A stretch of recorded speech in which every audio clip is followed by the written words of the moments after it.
If you're not investing in your brand's growth, you're investing in its death. Sounds dramatic, but it's true. Most e-commerce brands don't get beat by competitors, they get beat by stagnation.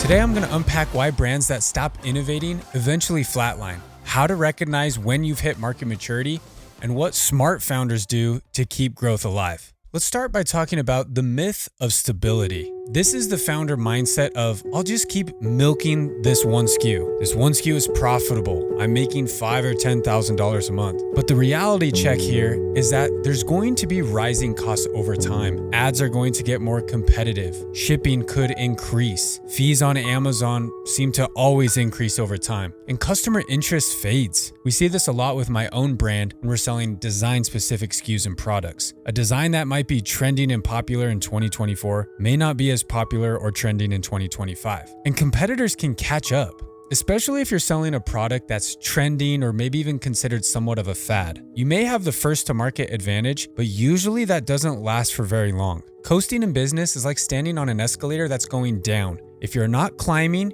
you're going to be losing ground. Every product on Amazon goes through a type of S-curve, or at least most of them do. And it looks something like this. You introduce the new product. People get excited about new stuff. There's good explosive growth maybe in the first few months or even years. Then you reach market maturity, where demand is stable and you might find kind of a sweet spot of as far as you can optimize your ads. But then almost always comes the decline. For a lot of the reasons that we talked about just barely, where competitors are catching up or customer interest is fading. Now, you might be in this stage where sales are stable or consistent. So how do you really know if you have reached market maturity? Some signs that you're in market maturity are that you have slower sales growth even with more ad spend. And you might be seeing shrinking profit margins from fees and competitors. Your review velocity may be starting to flatten, and your conversion rate has plateaued. Now, you may be able to ride market maturity, like I said, for a few months or even years, but unless you continue to reinvest in growth, you're going to see that decline of the curve. So how do you invest in growth for your e-commerce business?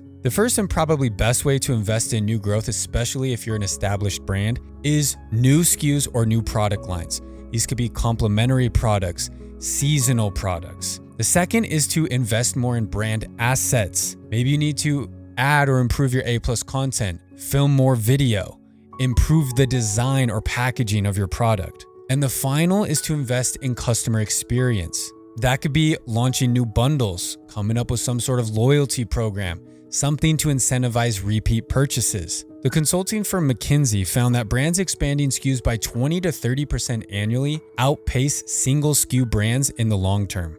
There is an unseen cost to coasting on Amazon, particularly with the algorithm. The truth is, Amazon's algorithm favors active brands. So if you are inactive with launching new variations or new SKUs, your brand could be punished. There's also the risk of becoming a one-product company, where all of your eggs are in this one basket. And as soon as you start to see a decline, your brand could be done for. And it can be difficult to market as time goes on. It's no surprise that almost every ad that you see on TV are for new products, new flavors, new offerings. It's very difficult to generate buzz for your brand without newness. So how can you break out of this stagnation? Here's 4 easy steps. Step 1. Audit your current catalog of products. Step 2, survey customers or mine reviews for expansion ideas. Step 3, plan launches 6 to 12 months in advance. Always have product ideas in this pipeline.